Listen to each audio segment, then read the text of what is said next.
Всім добрий вечір.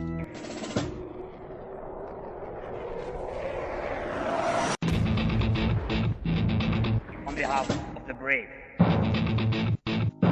On behalf of every father and every mother.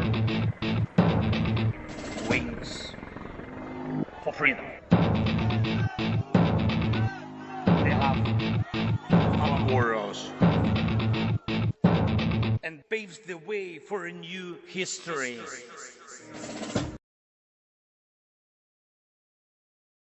Daniele from Tochnyi, the superb group of people who have their own website and Twitter handle that you should all follow, and they are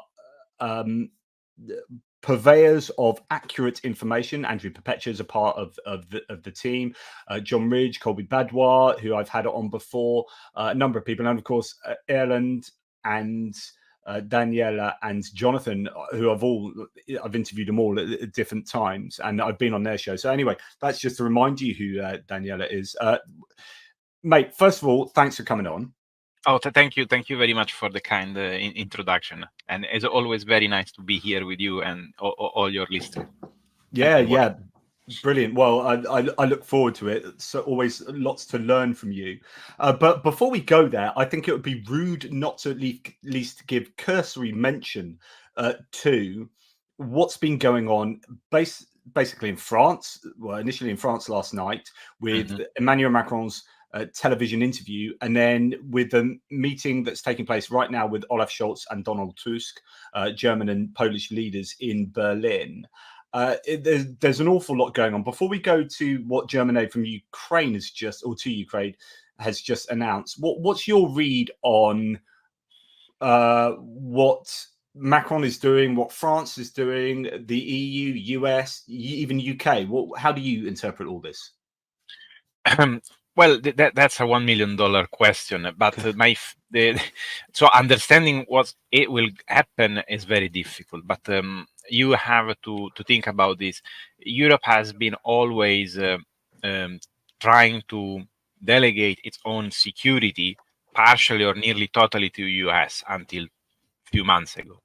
And now, essentially, these help and these secure and very well established support has not been removed, but is in danger from different avenues. The first one, of course, is the fact that this vote in the Senate is blocked. So this famous $60 billion are not going for now to Ukraine. And that's the House of Representatives. Yeah, absolutely. And the second one, I mean, is the election. No one can tell you exactly how it will end. No one. And if it goes very bad for Europe, and for I want to say this word more often, for the free world, at least a very isolationist president will take his place in the White House. So it's Donald Trump, and this may hamper and downsize the effort done in support of Europe. I mean, Trump has been always quite critical on Europe. Now, he tries to hide himself behind the fact, which is obvious, that Europe is doing very little, apart some exception. But of course, no, you can't find in the history during Cold War and after of a president, Republican or Democrat, that was able to say such things, because Europe is paramount and of course is very important for the security of US and also its own prosperity, because we are two of the probably three biggest markets, excluding Asia: Europe, US, and Asia. So if you have Europe in trouble, US will have a problem as well. So in all these contexts, if you put all of these into context, for Europe was and has been always very important to have a leader, a European leader capable of taking all the other European leaders and guide them, because of course for various good or silly reason, some leaders don't want to lead, they don't want to be the first doing the first big step. Now, UK has been very good in doing this. Boris Johnson, now Sunak a bit through his minister, in all honesty, is trying to push forward these things.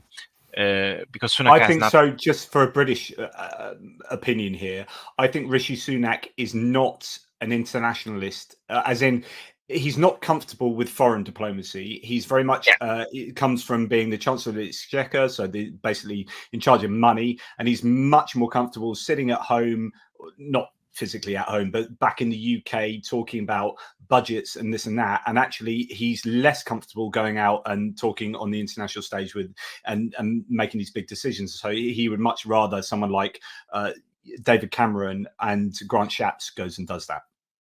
Yeah, I totally agree. And in fact, for this reason, he allowed others to shine. Honestly, the Minister of Defense is doing a good job, and despite the limited, in my opinion, commitment of UK, because it has increased and has been very focused.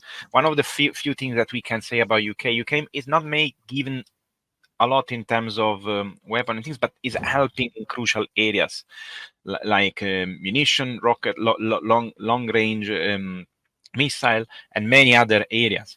So UK is doing its job, but during the first part was one of, especially with Boris Johnson, was one of the main proposer of intervention of sending tanks, sending at the very beginning anti-tank and anti-air systems. So now, but politically, UK has been always, not only for Brexit, but always seen like an outsider, and always also UK governments wanted to be, a bit more independent from EU.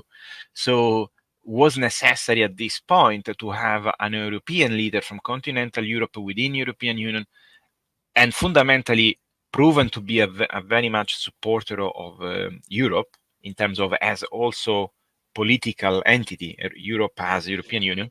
Macron is the perfect candidate because French is a founding member, he's a strong supporter of Europe and all its institutions. By any extent, Macron is not perfect by any means, but he's a Democrat. He believes in democracy. He believes in those values.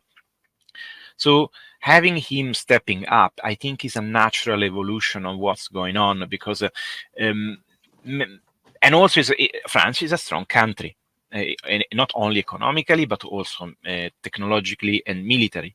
Now, I was hoping for Germany to do this, but for several reasons, good or bad, Olaf Scholz is not the person good for the task, in my opinion, especially when he, in what I define a rant, essentially say that essentially reveal that the UK may have or may have not some observers, which probably it is true, but why saying that? It is a very bad diplomacy at display.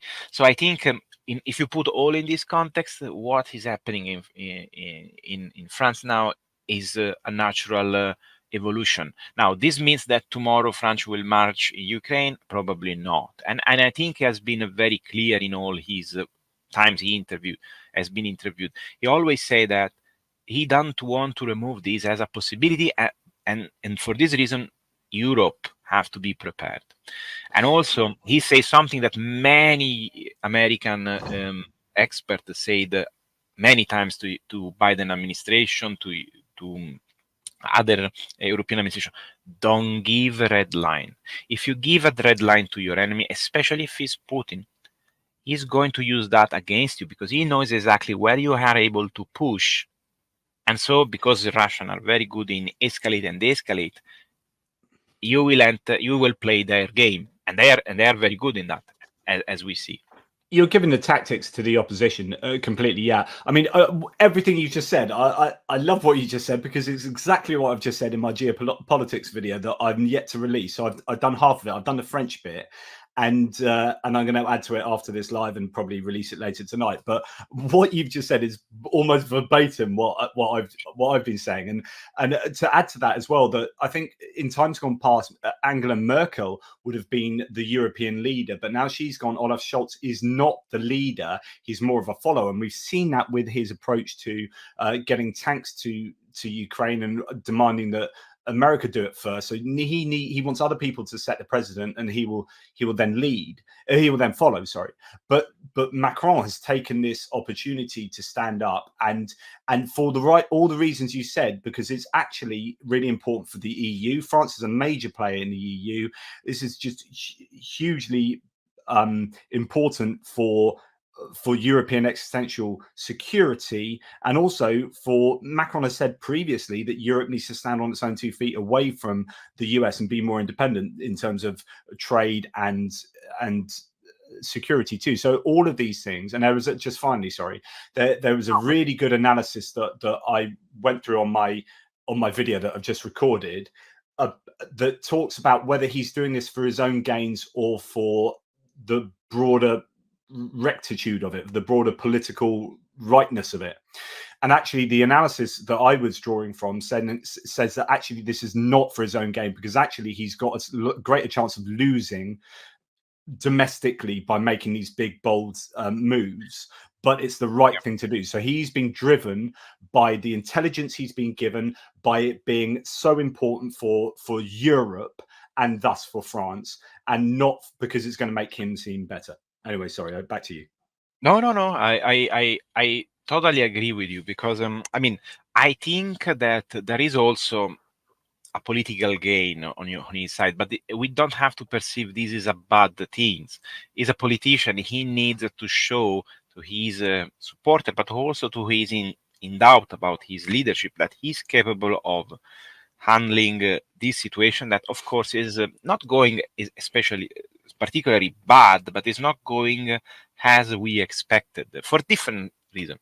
And so he's the first leader apart in Europe, continental Europe, that has been able to explain why this war is important. And not because, we'll need it for our economy. In the end, we are helping ourselves by donating other weapons that otherwise would be wasted, so we can renew. There has been these things undergoing. No one has say, no, this is dangerous. This is dangerous for us, not only because our economy, but because there is a threat to our society, how we think. And I'm sure that in this context, we could even say that doesn't matter who is your political opposer, because unless he's a dictatorial supporter, even your worst enemy in politics have to fear this, because the world that Putin wants is a world where there is no opposition, there is only one ruler or a very small group. So these threaten anyone, because you never know which side you will be. And so I think he depicted this for his citizen in a very simple way. And this is what I was hoping for. And I hope that many other leaders will try to explain this in exact same term, not trying to make it an economical gain. Of course, these will be also other issues. And he said that there is the economical crisis due to inflation, there is the price of gases. All these things are caused by Putin, by this war. But it's not the only problem. Because even well, just to add to that, and again, exactly what I've talked about previously. So we're singing off the same song sheet here. But yesterday I was saying that, goodness me, I just want other leaders such as Rishi Sunak, Joe Biden. I think it's more difficult in the US because it's a partisan issue. Yeah.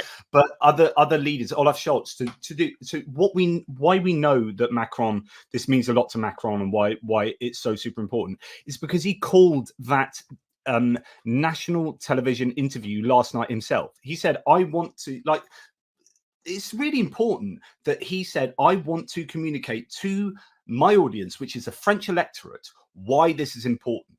It's not the fact that he talked about how it was important just while he was on TV. He said, no, we are going to have a national television broadcast where you're going to sit down with me and you can ask me some hard questions and I'm going to bat them down and I'm going to present to the audience a really robust set of reasons as to why we're doing this. And I think other European leaders need to do that. They need to have moments on television where they say, right, this isn't just a part of a larger program. I'm going to set half an hour aside to speak to the nation about why this is so bloody important. Yeah, exactly. It's not convincing. He wanted to convince, he wanted to explain. And this is what I always say, with Jonathan, we had a very long discussion, and I'm so happy that someone saw him. I mean, he's the president of the French Republic, did what I was hoping for, because you need to explain to people, not to convince them.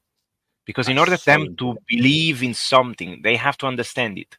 And he is the first leader in Europe from probably the end of the Second World War that also replied directly to the soldier, because he was asked, but then we have to send soldier, and then he said, well, I have that duty. It's on my shoulder. It's something that I have to do if needed, and I thank our armed forces to what they are doing now and what they are ready to do. So it's a very important signal, because you show that you are aware of all the aspects. You're not just, I'm not sure if this will go down that avenue, honestly, Jonathan. I have no clue about that. No one will have at the moment. But the fact that he say these things, if makes us thinking, you have to think about what makes on the Russian side. Because, of course, a war is different from what we have now, but now it's just the kinetic part that is absent. We have cyber attacks, we have propaganda attack constantly. I mean, he was attacked with fake news constantly. Previously during his campaign, now. So he said all these things, and these things are happening to Sunak, to Giorgia Meloni, to Scholz, to any politician that is trying to do something about that. Yeah. Even to us, I mean, on the social, we are tempested by bots. Yeah, absolutely. Absolutely, 100%. And it's so important that during that speech, he did talk about cyber attacks. He talked about disinformation. He talked about like whether they're really at war already at the moment. I mean, there was so much content in there that was just music to my ears. Oh, sorry. Go for it, Jonathan. John, one thing, he spoke about another important things. War economy. Finally say that. Yeah. And interestingly, Sebastian Lecornu, his defense minister, also talked about that very explicitly. He was talking about like artillery shell manufacturing quotas just recently. Like they really are themselves kind of ramping up in France. I think it's all just the right thing at the right time. Yeah. Now regarding that, I have some more insight, but the regarding that is a bit pity, because they have a serious problem on that side, because that output is very small. But yes. He says something. He recognized that, and honestly, this is why yesterday I listened to the entire speech, and I really appreciated that, because he recognized that, and he said, but we have to think that we are a collective. So okay, we may produce not much, but we have also one of the largest army in Europe, because we still have a lot of soldiers, we still have a lot of stuff. So even if we don't have all the ammunition, we can ask to allies to have that. So this was the baseline. We are an alliance. Of course, we have to ramp up, and we will. But think about that. And this is also a message to Putin and to the Russians. Look, France may be producing small, but we have an army, and we are willing to do, if necessary, to use it. And we are in a bigger alliance that can produce many of those shells. So don't judge one single nation. Yeah. And there's more news. I mean, already I've got enough military aid news to do another video, and I've only just done one. There's just stuff coming out all the time. It's great news for people out there that Greece has just put together a package that includes 70 howitzers and a load of ammunition, like rockets and stuff. So, Greece are turning up. There are lots of news from industrial manufacturers as well. So we're starting to move in the right direction. It has been turning a tanker, but now I think there's some momentum behind European support, and hopefully that can sustain if there aren't any kind of political schisms that pop up with Russia interfering with elections and whatnot. You just pointed me towards Germinator Ukraine, who said this following the meeting of the Weimar Triangle, so France, Germany, Poland. That's happening in Berlin right now. So what Macron was doing last night was a precursor to this meeting. Germany's chancellor has announced the following immediate measures together with the French president and Polish prime minister to support Ukraine. 1, immediately more procurement of military aid for Ukraine on the entire world market. Now, that's in bold because I presume that is France agreeing that they can go out and buy stuff outside of the EU. And that is significant because there's some money coming from the EU. There's money kicking about. But if they can't buy stuff outside of the EU, because France themselves have been the main one saying we want to buy what we can manufacture, and that helps the EU. I mean, you can see the economic argument for that. But it means on a French. Sorry, Fentela, because I want to underline this because I knowing the French system, they are very nationalistic in the sense that they tend always to put at the center France and try to produce. Look at the space program, the defense program, the European tank program. They always try to attract. The fact that they agree to say, okay, buy outside, this is a commitment and not small for honestly, it's simpler than that, mate. Just go to France, right? Go to France and have a look at all the postal vans. Have a look at all the cars, right, and all the vans and all the cars and vans that are run by French, like the post office or this supermarket or that thing, and tell me how many of those vans are not French. And the answer is none of them. So you can talk about the free market, but when it comes to France, they will buy their own stuff. And that is just a huge, all you need to do is go to France and see just the sheer volume of French cars and vans, right? So they are very protective over their own, or protectionist, you could say. I don't know how the tendering process works there, but this is just an extension of that. And there is an argument for that. I'm not like some big free market, very much not free market exponent. I mean, capitalism is the least worst form of economics, but you know, France have got a good pedigree for doing stuff like that, so it's understandable that they would, as you say, choose their own. But for them to then step away from that and say, okay, let's go to the world market is important. Number 2, expansion of the production of military equipment, also in cooperation with Ukraine, which means investing in building manufacturing facilities inside Ukraine. Is there anything you want to say about that? No, because I don't know anything about that because it's very recent. But I think they will follow the German model or the BAE model. Well, Rheinmetall have just announced they're going to build 4 facilities in Ukraine, and that's just one of the manufacturers from Germany. So, yeah, I think France are going to get on board with that. So, number 3, establishment of a new capability coalition, far-reaching rocket artillery. So the question for me there would be, or from me, would be, would they make rockets that can be fired, or procure rockets for Ukraine that could be fired into Russia?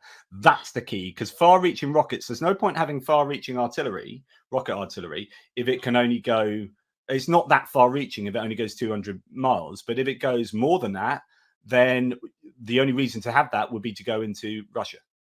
Well, on that, we are sure that they will going to follow an agreement. I mean, at this point, but there is an agreement that you shouldn't. That there is an agreement regarding the range. ATACMS was developed to don't go over a certain range that was then infringing a treaty with Russia. And I think even before there was a kind with the Soviet Union. So I think that the range, I don't know, but probably similar to ATACMS. Yeah. And then the 4th one here, increasing support for Ukraine within the EU framework, 5 billion euros via EPF. That's the facility. Is that, I forget what EPF is. Strengthening the training mission using profits from frozen Russian assets to buy weapons for Ukraine. So that's all the things they're doing anyway, but just increasing support for that. So that all looks good news. Especially because it's one of the things that I think also you said many times, soldier, engineer, all these class of people can work only if there is a political commitment. If politics makes a decision and make it clear, then problem can be slowly solved and solution provided. But if you still in that you have to drag politicians to have even a statement of okay, yeah, we will help. Is very bad. Instead, with this type of approach, we also the industry base will start to become more bold, trying to invest, try to put some of their capital at risk, knowing that, okay, but the government is pushing in that direction, so we will go in that direction. I just wonder about all these facilities they're building in Ukraine. Surely they're all going to be just underground. I can't for the life of me. I don't think so, because there would be monumental effort, and but I think they will be built essentially in Poland, on the border with Poland, or very, very close to the border, not even far away, too far away. I think there is no point in building this in Kharkiv, for example. I mean, it's oh yeah, absolutely, yeah. Okay, so that's probably a good time to move on to what you're actually here to talk about. So that was all the preamble. So what you're actually here to talk about is not the European Peace Facility, but that's what EPF stands for. So thank you to Simon for reminding me of that. You are here. Oh, and by the way, just a huge thanks already to Brian Ivy, who's such a stalwart supporter of the channel. Thanks, Brian. Really appreciate that, mate. And John Abraham, thank you very much, John. Awesome source. And indeed, Stephen Bendel, who is super kind. Thanks for your Norwegian love. It's important that someone takes a lead. I love what Macron is doing now. May it all lead to the free world taking an example from his actions. United we stand, divided we fall. Absolutely 100% agree with that, Stephen. And thank you so much for all of your kindness, guys. Really appreciated. So you at Tochnyi and the guys from Tochnyi have been creating, or not creating, the data, because you don't go and bomb things. You have been taking all the data and drawing it together and then presenting it and analyzing it. And one of your recent pieces have been trench warfare in the first-person view drone era and analysis. And then you've done some stuff on Twitter that's got some traction as well. You've come on here and spoken previously about this kind of data. Where are we at? Do you want to just introduce it again, and where are we at in terms of the use of FPVs? No problem at all. So the research is based on data that has been collected through a Telegram channel and other social media, and in the form of videos. There are thousands, I would say, of channel, and now the group that is working on this at the beginning was only Andrew Perpetua and Geek, which is I think one of the best geolocator that I ever found on Twitter, and now they have I think another 2 members, which I am sorry, I don't know their name. I still have to meet them, but I will acknowledge them in the next few article and stats that I publish. And they track everything from shelling, drone bombing, FPV drone, rocket artillery. Whatever happened in Ukraine is tracked and recorded into a database. Now, the database is public in the sense that every week there is the creation of an update. No, every day there is an update done by Andrew, and he posts all the losses on both sides that has been recorded. And but of course, for different reasons, and one is the impossibility to see all the data in one single spreadsheet is just impossible, and also to protect also the work that they do, because they are doing a work for free, but they are trying to use it for doing good things, so they try to protect as well. So a lot of data is not essentially public, especially the geolocation, because some geolocation are particularly sensible. I even try to don't use because literally this work that you are scrolling now I have exactly position of both side trenches, just because we know that has been bombed, and even if they are not on free available maps, we know where they are, because we can reconstruct the bombing pattern, and essentially obtain their position quite accurately. And we have, of course, started to also divide the different type of attacks. So the FPV drone now can be also night vision FPV drones. They can attack vehicles, infantry, and position. And at some point when I started these, I was mixing them, but after a while, under Andrew's advice, I decided to divide also the position. And so one interesting question was, which is the position that has been struck with FPV drone by the Russian, which is the most likely? And unfortunately, the trenches, as you can see here, with the 71% of the times is being attacked. Now, this was something that even by simply looking at videos, you could see, because when you see like 30, 40, 50 videos in half a day, and a lot are on trenches, you start to feel that this is the thing. But these are data, and data allows us to understand what is a feeling, and take a feeling and putting on, on paper, on a graph. So the work that has been done in this paper was essentially, can be divided in three parts. The first part, identify the likelihood of having an FPV strike on trench. And this is the first part. Essentially, we collected the amount of strikes on position, and then we gave a pie chart that you have shown a few seconds ago. Yeah, and it's just worth just reminding people that although there might be an issue with the amount of data changing over this time period, some issues there, I think, going back a little while, but the trend was definitely that the Russians were massively striking positions more than the Ukrainians. And then the Ukrainians realized this, or maybe they always knew it, but they didn't have the number of drones to be able to do something about that. Something changed, that the Ukrainians have worked really hard to try and equalize the strike numbers on positions.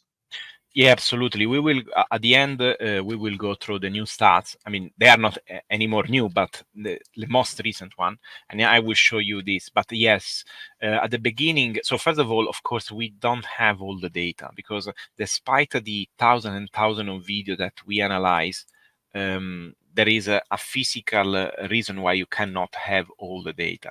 You cannot have all the videos because it's physically impossible for the soldier on both sides to post-process and edit so many videos at the same time. So there are limits. Which brings about a very important question. So is there a selection bias whereby either side is more likely to upload videos than the other side? No, and this is one of the things, they take pride on that. So they will publish as much as they can. But there are two reasons why they decided for non-publishing. The first one is because, three. The first one, they don't have time to post-process and to edit that video. The second one is that the video is terrible and you can't see anything, so that you don't publish, despite we have seen a video like that. And then the other one is security, but this is a guess. We never seen a video removed, but most of the time, even the video that some videos are just blurred in order to show. So this is an answer to many people that say, "Oh, well, you are taking only a few. There are not enough."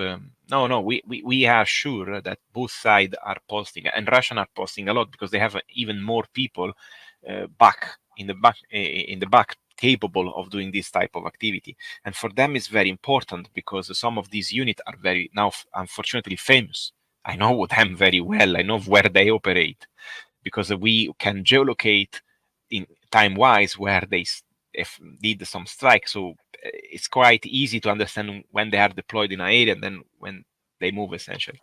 Yeah. So in fact, I started to do this as I'm a non-expert, but Andrew was able, these guys operate in that zone and these other guys operate in this other one. So he knows this because he saw so many.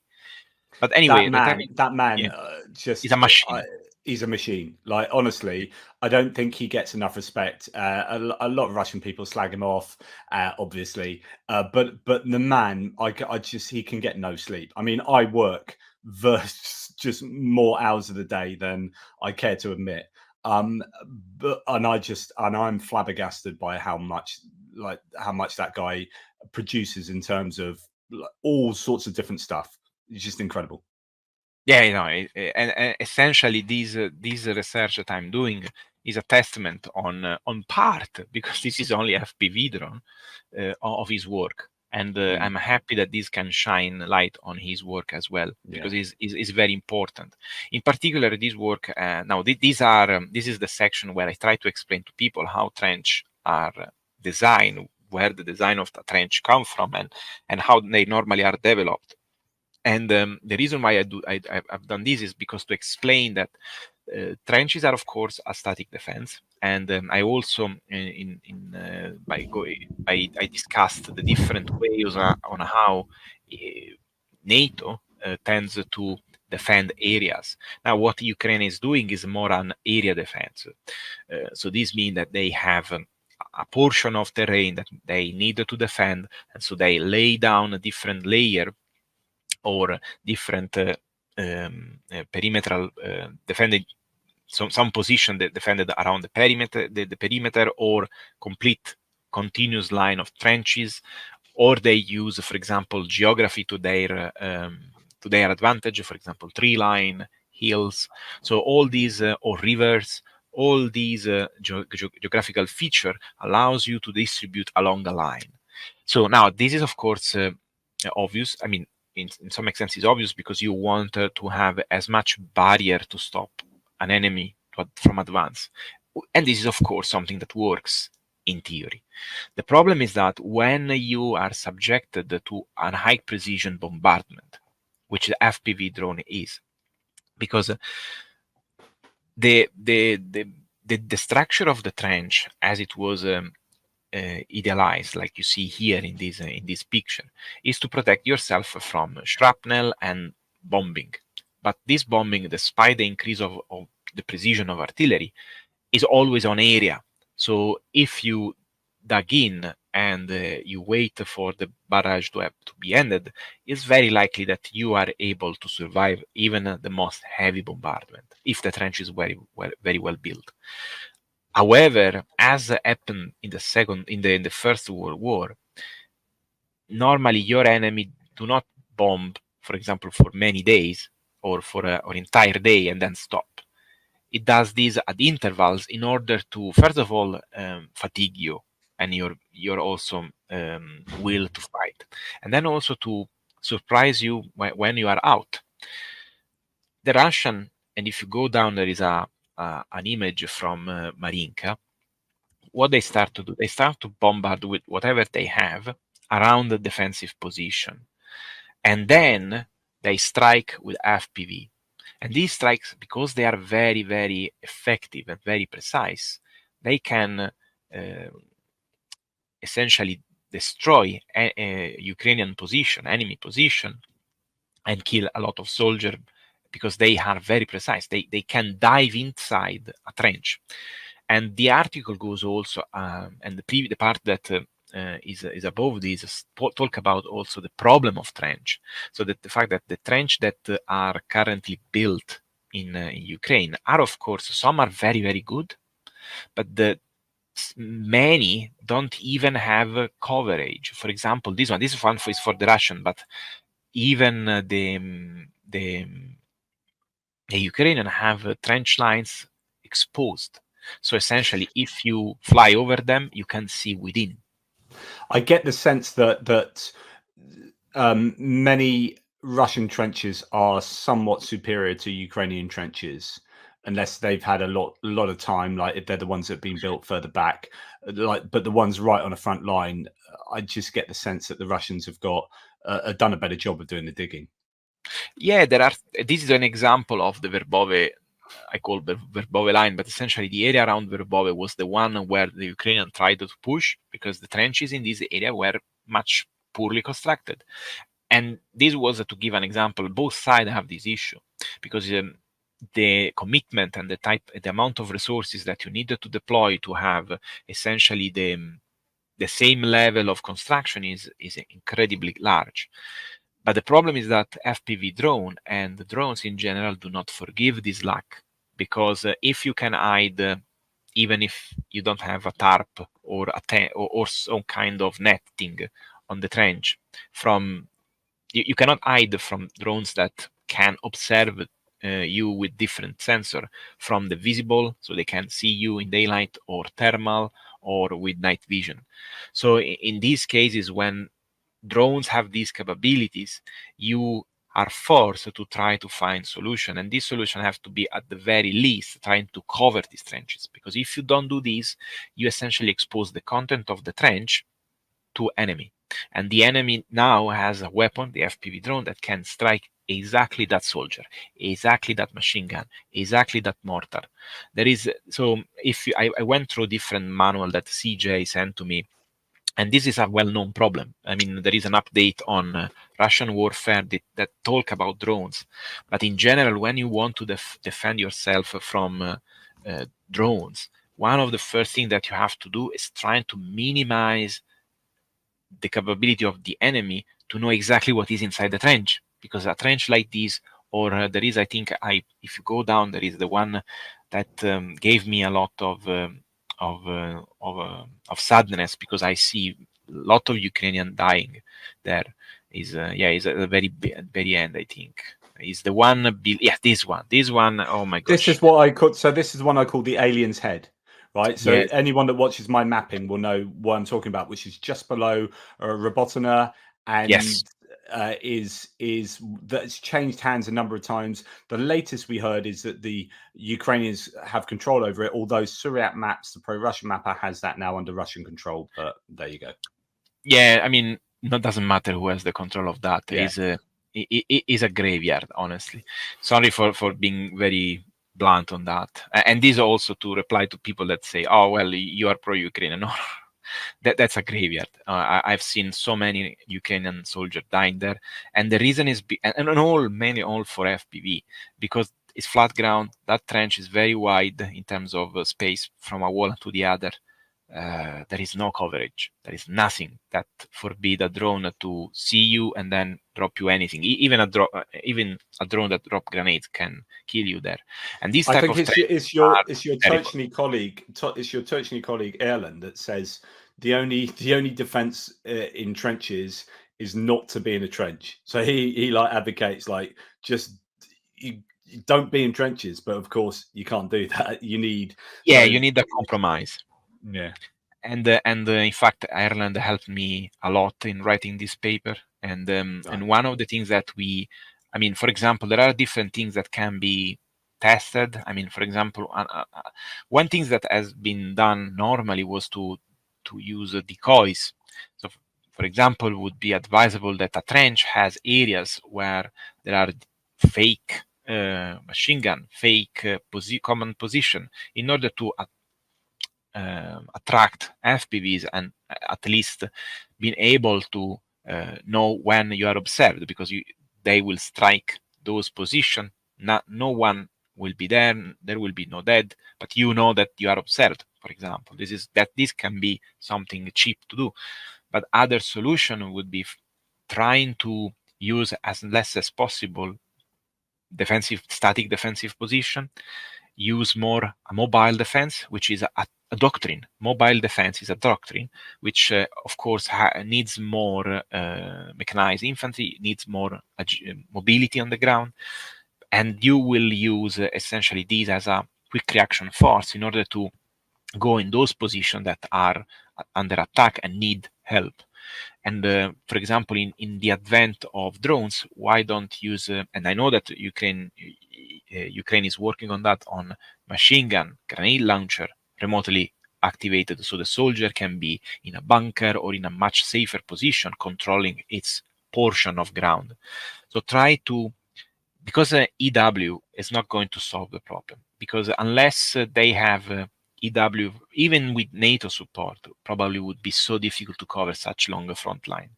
So you simply cannot stay too long in a trench, especially if you are exposed, without any coverage. And the other things that needs to be improved is not the construction itself, but for example the concealment policy. The trenches need to be more covered in order to at least try to avoid a very obvious observation of the content. Because if you have a trench that is very difficult to see in, the drone operator have to do more flyby in order to understand how it's operating. So you have to try to make their life complicated, because they are in a safe position observing you, and they have no problem in staying there for hours. So it doesn't matter if you hide in a hole. So you need to improve these in order to escape from this situation. Yeah, I remember Andrew was talking about I don't know if I've got my drawing on this. I'm using Chrome and not my other one. Where are you drawing? There you go. So he was talking about how you get these trenches now that have like these big dugouts on both sides, and that in the middle, you've got like something that you can stand on that's higher. And basically that allows you to see out. But then he was talking about how drones are now being used to dive bombing drones are used to drop thermobaric munitions that go kind of bounce, bounce, bounce, and then go into there, or bounce, bounce, bounce, and into there. But these ones provide a lot of decent, protection for particularly Russians have built them like that, I believe. Yeah, I mean, I know exactly the video. I know exactly what he's talking about, because we discussed this together. There are also situations where they tried to put roofs on the trench in order to seen a lot of them. And even BMPs, like infantry fighting vehicles that got stuck, they can use them. But yeah, carry on. There are a lot of they are trying to solve the problem, of course, but the issue is that each solution has its own pros and cons. So the capability of exiting rapidly from a trench is equally important. So when you have a rigid structure over your head, essentially you can't. So you will need areas where you have a more fortified position, and areas where the fortification is less. But one thing that you can do in an easier way is trying, as I said, to avoid detection. So the capability of reducing or minimizing the enemy capability of detecting what's going on in a trench has a very important value, because first of all, they don't see you, so they cannot bomb you, but also you create uncertainty on the status of the trench.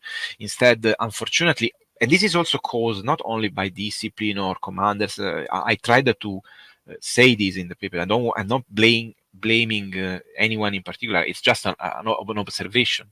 But another problem is that some trenches are you take them and then you lose them, and you take them and you lose them, so you don't even have the time to do anything there. Yeah, these are other situations that I described along the front line. Yes, and that happened here, which is take lose, and then you're on the front line, so it's like you can't bring in the excavators to do a little more digging. You can't get in the machinery to then do X, Y, and Z, or drop in some prefabricated units or whatever. It's like you are constantly being hammered by artillery and mortar and FPV drones, and so it is what it is. Unless you can get a bit of scrap metal that's lying around over there and lay it over the top, or some netting, or things that are easy to bring to the front, then it's broadly, dig it out with your shovels. Otherwise, that's that. Yeah, and this is in fact one situation where you should avoid using that trench. I know why they are doing, because it's very close to the city, but as soon as the Russian will be there, they will have the same problem. So there are situations where I think trenches are really traps, which becomes like more an objective that is more for knowing that you have some more ground between you and your enemy, rather than a real gain, because in this particular situation, they want to protect that road, is obvious, but the difficulties that these involved are immense there. And So so where to next then with regard to this? What have you found? So what we found essentially, we discussed essentially. So if you go up, I can show you another couple of example of maps that I used the data from Andrew and I processed in order to show, for example, some use. There is this is these ones. this one we discussed essentially. These are Ukrainian position. You can see this is Sentinel map and you can see the crater and then the precision and of the strikes of Russian FPV on this position, in particularly to dislodge and So these are FPV strikes and not artillery shelling, although No, I suppose it's a heat map that will work for both. But you can see, unfortunately, even from space, the artillery shell, because you can see all those small dots and the white one. So those are all holes, especially around the tree line. And one reason for doing that, at least this is my theory, is that the Germans used similar tactics during World War One, and this consists in firing your artillery for a bit of time, then you stop the enemy, your opposer exit to assess damage, to prepare defense, and then you strike again. Now, it's like the double tap they did on Odessa this morning. So yeah, but in this case on trenches, and with precision strikes, because these drones are very precise. So if you go down, there is another example. This time these are Ukrainian strikes, and you can see the complete opposite situation where Ukrainian have only FPV drone. And in fact, there is nearly no artillery, and this is an endemic problem. This is something that I'm sure, will be solved with this new shell that are going to be delivered. Well, actually, it's worse than that, Daniele, because you have the Russians have been using their carb bombs, their aviation precision guided munitions with the glided guide kits on them against trenches recently. So they've traditionally used them against buildings and urban areas, but now they're using to very precisely hit, and there's lots of footage now of like simultaneous hits on a tree line in like 3 different positions or whatnot. And those, it doesn't matter if you're hiding in that dugout in the trench, that might protect you against an artillery shell, but at a 500 pound, 500 kilogram or 1,500 kilogram bomb, you are toast.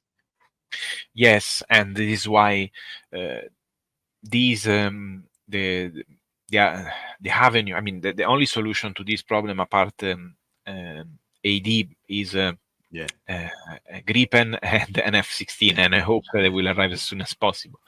And but this image, this was an entire defensive position that was held by the Ukrainian at the beginning. Now is held by the Russian and is under Ukrainian fire with FPV. Now this image is old. I'm not sure I think this is now fully controlled by Russian.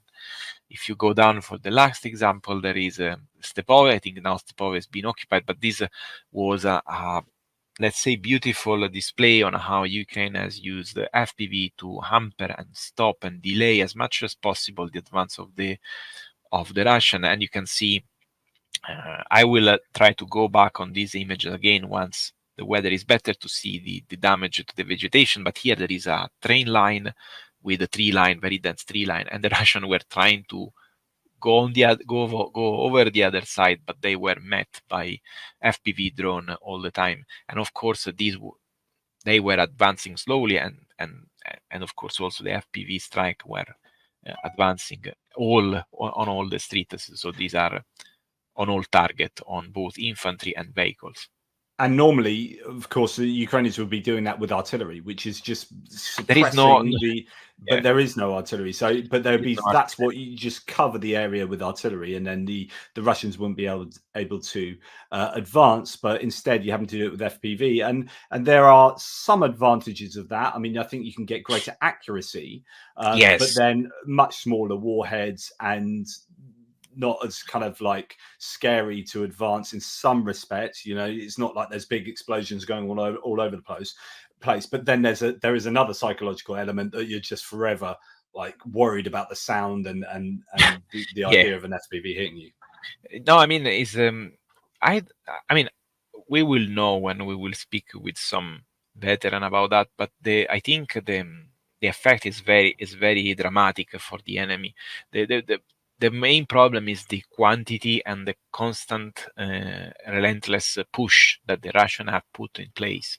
So this move was in conjunction with the fall of Avdiivka. Avdiivka was already has fallen when this was occurring. So they were essentially trying to hold the flank in order to go away. And you can double check for me, because I'm not been in that area for a while. Yeah. So what we're talking about is this area of the railway, then Stepova. It's when they were just here, and there was this to and fro right down this down Stepova, and there was the Bradley that was coming up and shooting up like the Russians here, and they lost some equipment. But again, it's just the relentlessness of the Russian advance, of the Russian doctrine of piling in troops and equipment. It didn't matter that they lost a huge amount of stuff; they were still able to take that, and now they're doing the similar sort of stuff in Badici. But yeah, and I mean, this is mainly due to the lack of artillery, because with artillery would be better in the sense that you have more explosive, more area. But in terms of attrition, just to add to that, of course, the Russians have broadly stopped here, as in there's not been the advances here over the last week or so. I wonder why. Oh, it's because they've started to get artillery ammunition. So you're exactly right. I mean, that's broadly what's. Yeah, and also honestly fatigue, because they are pushing for many months. They are human as anyone, and probably even less trained. So the main issue here is that when you advance so much, at some point you have to stop, like the German when they were stopped on Piave during World War I. They were doing like 150 kilometers in a few days, but then they have to stop because fatigue kick in. Your logistic is far away, and you have to rest. So and plus the Ukrainians have been constantly hammering them with FPV drone. And in fact, if you go then into the stats that I published a few days after these are the stats. Yes, and this goes across the entire total usage. So the first graph is just the trend, which is confirmed to be quadratic. So every month there is like more and more strikes and on everything. These include FPV on infantry, vehicle, and position. So what's interesting here is it looks like the gap is marginally closed, but is still fairly consistent between the Russian and the Ukrainian usage. Yeah, in reality, is opening slowly. There was a closing in December, and you can see that. And I think that was, if you look at December, I'm not looking. I was looking at the trend, the best fit. Right, yeah, right. I was not looking at the points. Yeah, you're quite right. It's gained, hasn't it? Yeah, it's gaining, and this has been reflected in a new. I'm always trying to find new ways to present the data, and soon I will present this delta, and as a M, so it was increasing the delta in favor of Ukraine, and then at December it plumbed, and then went again up. So hopefully it will not go down anyway. That's great. So yeah, you're quite right. That is good news for the Ukrainians if they can keep that trend going. Yeah, and the number are quite large. I mean, we are around nearly 8,000 and against 6,000. So there is a difference, a significant difference.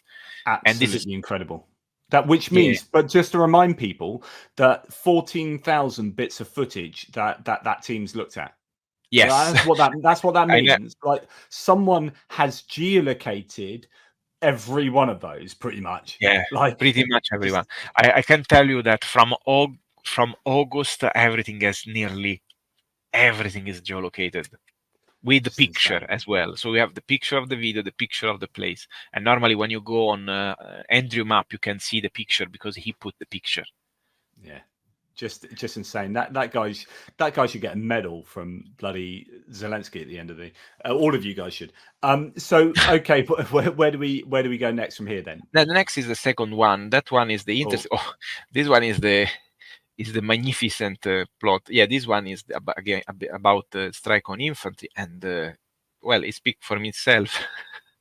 the Ukraine have done beautifully in February, and they are already. I tell you that they are already in advance also in March, because these. Okay, so let's just remind people of what happened then. So if people might not remember, but oh yes, pro Ukrainians like Daniele and myself were worrying in December because the Russians had overtaken the Ukrainians in striking infantry, and this interestingly, this is different from striking positions. So these are strikes on infantry who are not in trenches. If they're in trenches, it's a trench striker. Am I correct? Partially, because sometimes it's difficult when they are close to a trench, or we tend to say that is on a trench when the people are actively defending. And so that's the but some of these are in trenches or in a defensive position, but this is like a temporary thing. It's not like a very well-known position that has been strike. So these are predominantly sort of people out and about getting hit by drones in flat ground and get it. Yeah. And in December is a worry because Russia overtook. As you can see, they closed the gap from October, although there's some worry about like the quality of the data from there. But going on from here, when the data is improving, there was a worry in December, and then brilliantly in January for the Ukrainians, they closed that gap, and then February they blew the Russians out the water, really, in comparative terms. And it looks like that is maintaining, and that the stats will be even greater for March than they were in February. Is that correct? Yes, and I think what kicked in was different type of program promoted by Unite 24, by the Minister of Industry, Kamishin, but also the incredible work of several organizations, volunteer organizations like Wild Hornet, which I'm a proud supporter, and also there is Drone Nemesis from Czech Republic, another very nice organization, which committed themselves to completely on a volunteer base without any profit to develop platforms. Very, very, very good platform, and deploy for free for the unit that needs. So and also in that month, of course, is a Avdiivka fall, and Avdiivka has seen a very intense use of FPV drones. The 47th and the 3rd Assault Brigade were given hundreds and hundreds of these drones from different volunteer organizations. So this is also why you see that peak. And FPV drone strikes on vehicles is just been insane for the Ukrainians, consistently so.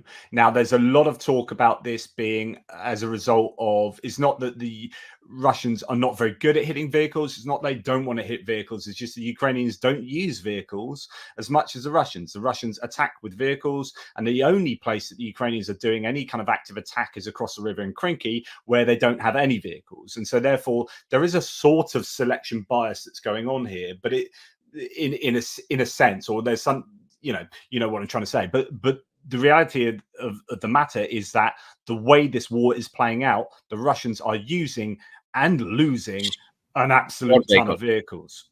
Yeah, and honestly, I think if you look at this in a more academic way, the Ukrainian knows about this threat and are trying to refrain themselves to use too many vehicles, too much vehicles. I think so. Because you have seen Abrams 3 destroyed very soon by ATGM, by the way.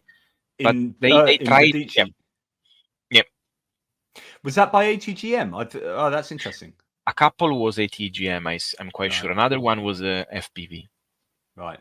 At least one was ATGM. There was the missile fired on the tank. But the point is this. I mean, Bradley have been used quite vastly in Avdiivka, and there have been losses, but not that dramatic. This because, of course, the numbers are different, but also because the use is very moderate, and they prefer to deter the advance and then go away. Instead, the Russian, for different reason, they are invading a country, they have to push forward, and then they will come in the range of this weapon system, and in the best case scenario for them, they meet at Bradley, which is even worse probably. But this is related on how, now seriously, this is related on how the two sides moves on the ground. The Russian needs more vehicle, and in fact now we are seeing jeeps used as well. Yeah. So the Desert Cross 1000-3s, these Chinese golf carts, and also things like the goats, these light jeeps, the UAZ jeeps that are being used. And I've been questioning, I don't know the answer, but I've been saying there are two options here. Either they're using them because they're the better thing to use, maybe they don't explode on mines, or they don't do this, or they're good for being able to shoot in 4 directions if you're traveling in a golf cart. Or the other option is they've got no other choice because they've lost so much of their other kit that they're having to use these. What are your thoughts? Well, Andrew would tell you I would exclude the first, because I was trying to make his voice, but yes, the reason, the first reason is possibly false, because we seen one blowing up on a mine. Yeah. So it's not, and probably is a mixture of reason. The first is the lack of vehicle and transportation vehicle is lacking, especially because they need those also for logistic reason. And one of the topic that I'm currently researching is the war on loaf. The loaf vehicle and trucks, and this stuff has been hit very hard by the Ukrainians. Who would want to be a baker in occupied Ukraine when you just keep baking these loaves and it just get burnt up as soon as you bake them? But there you go. Yeah, and so the main reason I think is there are two reasons. The first is the fact these vehicles are fast, so they tend to arrive quickly to the position, and also are if something happened to a jeep, okay, that's it. But if happened to a BMP 1, 2, 3, or any armored vehicle, is a bigger loss.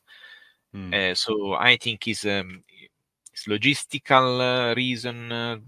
Is a mixture of those, but it's interesting. Yeah, but it's also interesting that the gap seems to be at least proportionally bigger for March. So it looks like it's going to be a worse month for Russia. No. That is that I can confirm it to you. Most of the time this happens because some data has not been post-processed or uploaded, so you have like backlog data that arrives later. I'm quite confident that they will match again 187-ish, stuff like that. I think if it's not, it's better. But honestly, I think it happens every month. Yeah. But still, the proportions are looking pretty good there. Yes. So that's good news. And then going on to the next data set, which is strikes on positions. Again, we have seen another reversal. So this was not a case of Russia peaking in December, but this is kind of more recently that Russia has been hitting positions more than Ukraine, considerably back in January. And then still significantly in February, but then in March that is looking to switch. Now, is that a data set that you think will maintain that difference there? No, I think it will be more or less as February, but with a closing margin. They will be more or less similar. I think this is because the Adivka. So in Adivka there was a much more strikes, and also between the January and February we increased thanks to when you work in a team, then someone has an idea, and then this idea can bring we decided to have a more strict ruling for classifying position. So some of the strike that were infantry become position. So also we become more cautious on that because we want to explore more that. But that aside, there's an improvement in what the Ukrainians are doing month absolutely on month. That's for sure. Yeah, that's for sure. The Ukrainian really started from not using as much as the Russian. The Russian were literally Marinka and the house outside have been completely demolished using FPV. That's completely. interesting. Which is interesting because actually they're known for destroying things with artillery first. So someone like Marinka is, I mean, they're probably doing both, but that is, I think, significant that they had been destroying buildings with FPV drones and not artillery. FPV drones are way better because especially with the old building or stuff like that, I see an entire building going down with a single drone because they can drive through the basement and blow up. So is tragic what they do, but this is because there is a specific tactic of the Russian to deny the capability of defending. So deny to your opposer any possibility to take defensive position, defensive posture. In the moment that your enemy cannot defend, have two choices: fight to the death and die without having any coverage, or retreating. And of course, the Ukrainians are not fool. They try to retreat the first line possible, and then they entrench and defend, and the Russian repeats. And this, of course, but this is this is their doctrine, which they would traditionally have done, as I say, with artillery, which is flatten a place so you can't do anything with it. Stick a flag in there, flatten a place, move your troops in, stick a flag in, flatten the next place, stick your troops flag, etc., etc. Yeah, they have done with rocket artillery and stuff like that, but unfortunately they discovered that with FPV it's much easier because it's more precise. However, they don't have as many as they need for doing that. And these studies show this very well because, as I repeated at the very beginning when I did the first chat with you about the topic, this is a loitering munition.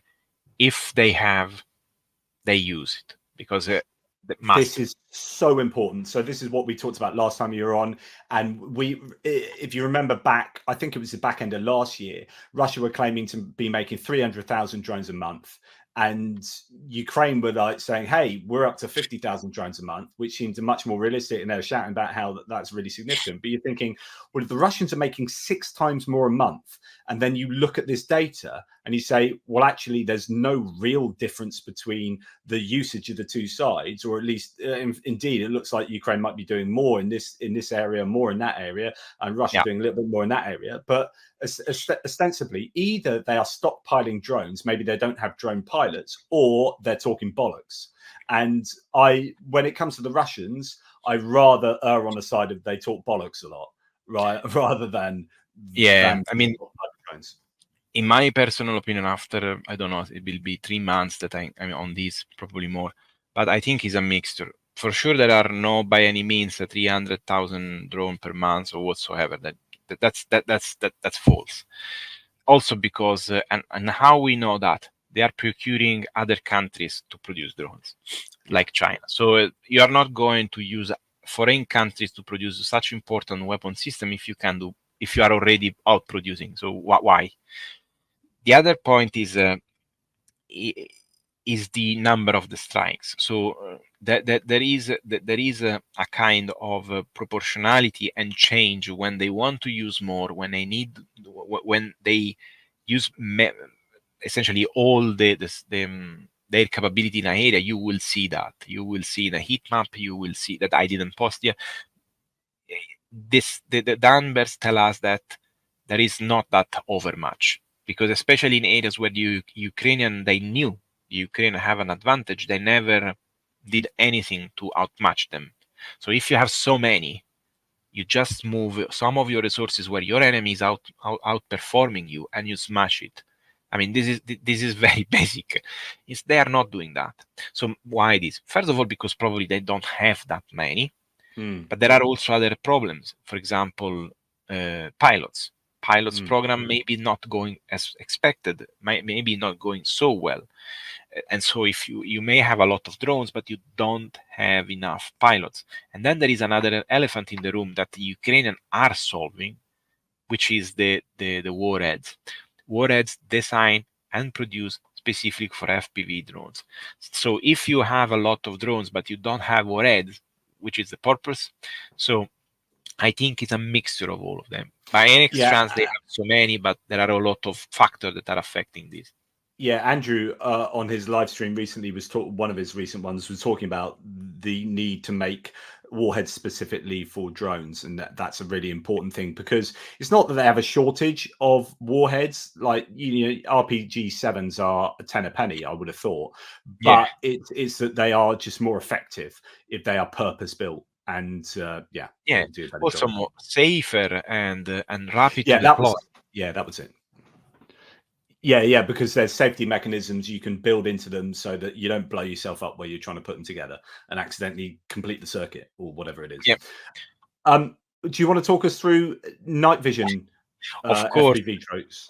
And this is the truth, the demonstration about what I say. Russia does better in NVG. I mean, there is no shame in saying that. They have more, they use more. I mean, this is the evident. You see this from most of our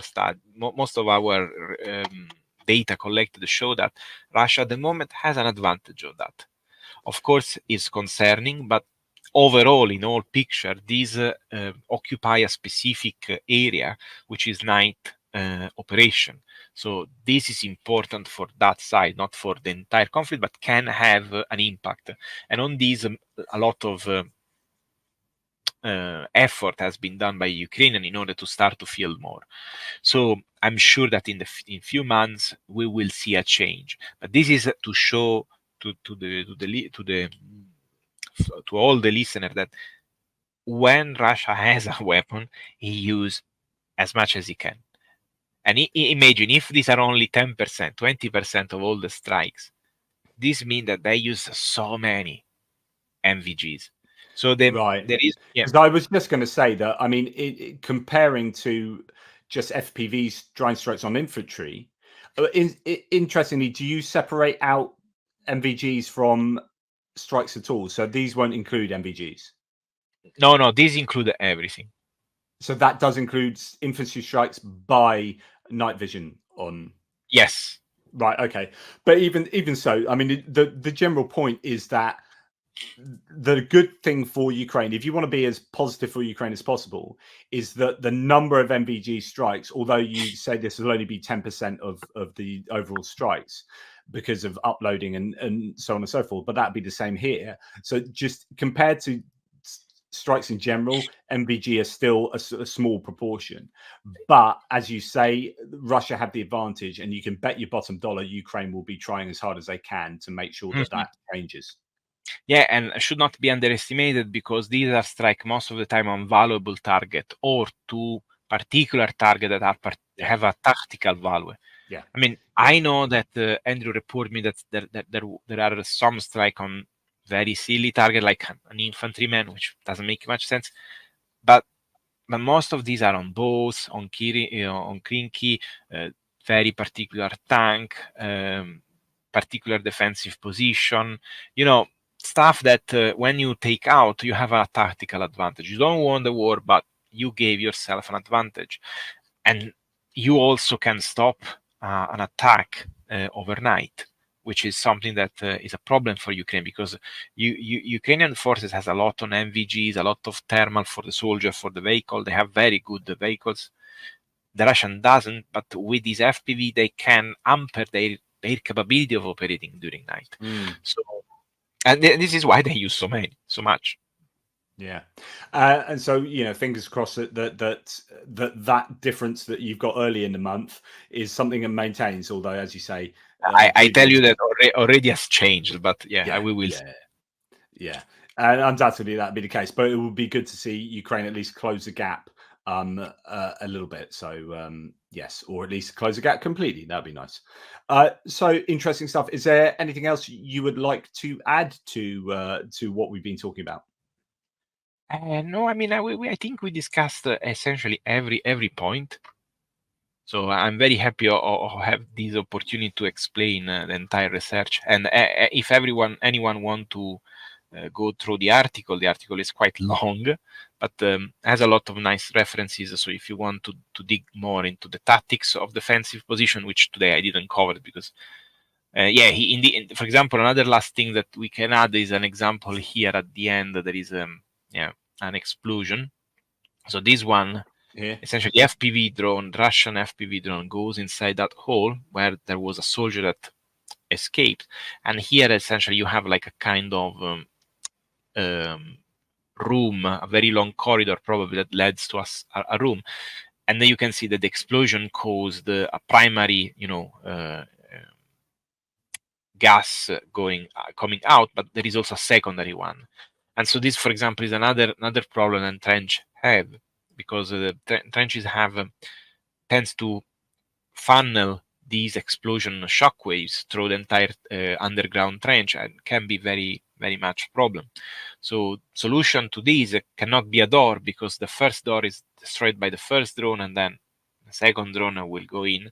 So some more innovative design of the trenches, like trying to do like or zigzag, more abrupt zigzag at the entrance, would help to try to deter drones to explode in a essentially very linear corridor, which allow the gases to go through the entire underground structure. But these, of course, are engineering problem that only the field engineer, the combat engineer, can solve. And you can see here some of the stuff that's laid on top of. I'll just make that bigger for you, for the viewer. You can see there is often netting that gets laid across, sometimes corrugated iron, like anything to protect the troops there. But of course, the more stuff you have on top of the trench, the less usable the trench is as something that you can fire from. So it's kind of, yeah, there are trade-offs to the protection that you can add, certainly on top of the trench. This trench, unfortunately, if you zoom again, you see them. You can see essentially from within. And now the image is not very good. The video is better, but I tell you, you see that, a bit above, a bit below. You see that the wall of the trench has like a bump. Right here. No, above, close to the entrance, there is a wee bump on the wall on the right, and that one is a soldier, and is the target of this strike. That one, exactly. Right. So these things have to stop, have to be limited as much as possible, because in the videos, the FPV operator has a much better view than us, because it has the live feed. He can see that, and if he can see that, he can aim. So there is no chance to hide in all this trench, because it's completely visible for. I was watching. I've seen some pretty horrible videos, as I'm sure you've seen a gazillion, I'm sure. But there was one the other day of these tree line where the trees have been stripped, so they're just these poles standing up, and there was a Ukrainian drone operator chasing a Russian around the tree, and it was like a game of hide and seek, except there was no hiding. There was just like waiting for this guy, and eventually the drone just hits him on the back. And you're like, that's the end of him. But he was like, the desperation of him trying to hide behind, then moving around. It was literally chasing him around this pole, this tree stump, trunk. And then he goes to the next one, and it continues. And then eventually he's going to lose that battle. And he did. And it just must be pretty horrific. Well, and for trench warfare, unfortunately, is even worse, because you are confined inside, and you don't have much choice. So one of the things that need to be done, and I'm sure will be done, is increasing the concealment and try to conceal the content of the trench as much as possible. That would increase the survivability of the trench. The other thing that I've been quite surprised at is a number of strikes on personnel where all the personnel run in the same direction and near each other. Like the first thing, if you've got one drone that's attacking you, you've got 6 people, it should be like everyone go in a different direction. Like that should be doctrine. That should be really like obviously taught, right? If you spot a drone that's going to come for you, everyone run in the opposite direction. If you run in the same direction, it's going to take all of you out. And you see these like clumps of people running rather than spreading, and then they just get taken out. You're like, well, I think when you are not trained, these are human things to try to pack. Oh, of course, but I mean, it's an instinct. But yes, I agree with you, and it's one of the first things that they teach you when you train, because especially for artillery and mortar strike is life-saving, because if one is hit, maybe the other can save him, but if everyone is hit, ends badly.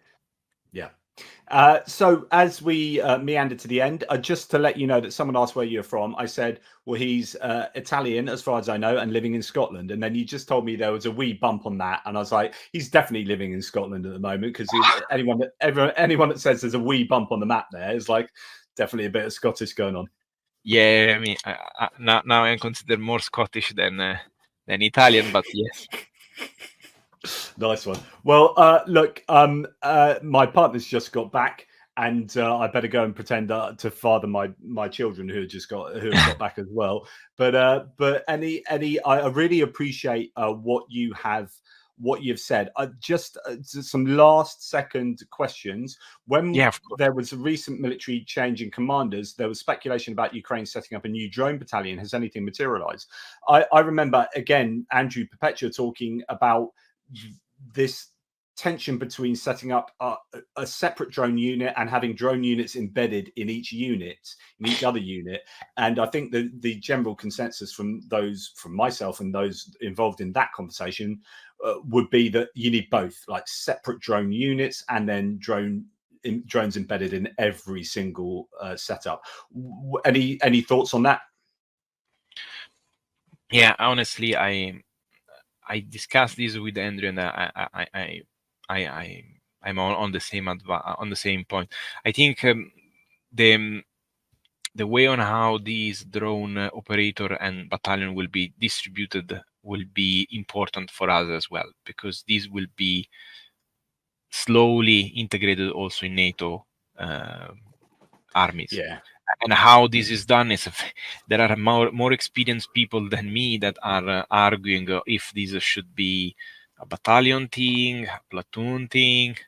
So there's still a lot of debate. I don't have the depth knowledge to say something meaningful, honestly, apart what Andrew said. And you can bet your mortgage that NATO armies are looking at every square millimeter of this conflict and working out how it affects them going forward and their training and their procurement.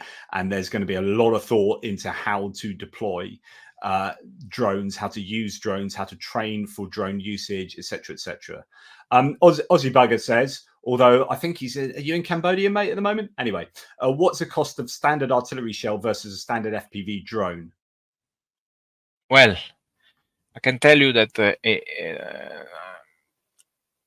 much cheaper. A drone. As in the drone is much cheaper. Yeah, the drone is $350, $500 in the worst case scenario, $500. An artillery shell today is on market around 6,000 ish.